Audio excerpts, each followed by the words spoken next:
For more on Research in Motion's struggle with the Indian government, we're joined from Toronto by technology analyst Marc Saltzman. Marc, good afternoon. Hi, Jennifer. So what will be the next step for RIM during the 60-day waiting period? Yeah, well, we haven't seen yet, or publicly anyhow, what they're offering, what concessions they're offering to the government of India to monitor the data, the traffic that's going on right now in Canada between the 1 million or so BlackBerry users in India. But what they could do is what Nokia has offered to do, and that's their #1 competitor in India, by the way, and that is to put a server locally in India whereby the government can monitor the BlackBerry messages as well as the email, which is encrypted, and do that locally there instead of having it go overseas through encrypted Canadian servers. So that's one thing they could offer. They haven't yet done that. They didn't offer that to the UAE, to the best of my knowledge, nor have they with Saudis or Lebanon and other countries that are concerned about national security.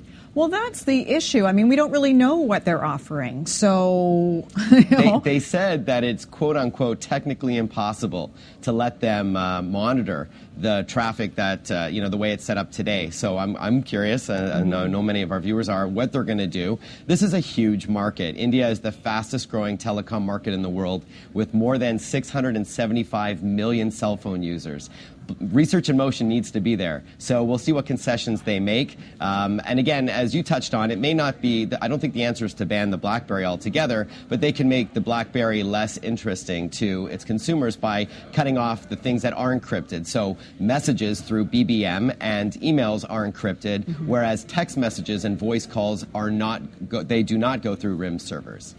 This is so interesting, and I know this is probably an obvious question, but is this not something that should have been anticipated by Research in Motion? Yeah, it's a great question. What is sort of the key reason why you want to be a BlackBerry user for corporations is the one reason why you do not want to allow BlackBerries in your country for governments, and that is, the concern over national security. It was just 2 years ago that there were the deadly attacks in Mumbai. This is apparently coordinated through cell phone conversations, so they claim that they need to be able to know in real time what is being discussed over their networks. So yes, I don't know. I'd love to be a fly on the wall at RIM in Waterloo there in Ontario to hear how, if they've not addressed or at least thought that this could be a concern going forward. It's been 10 years since the BlackBerry debuted, a little bit more than that. So this is really just bubbling up this year. It should be noted, however, that this issue with India is not in response to the UAE issue from a month ago. It's since October of last year, when BlackBerry Messenger 5 debuted,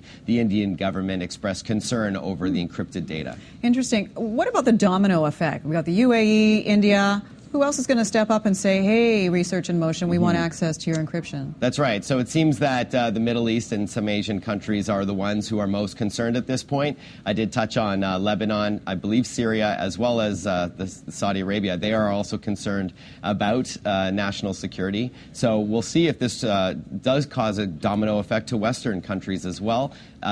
National security is a concern for everyone.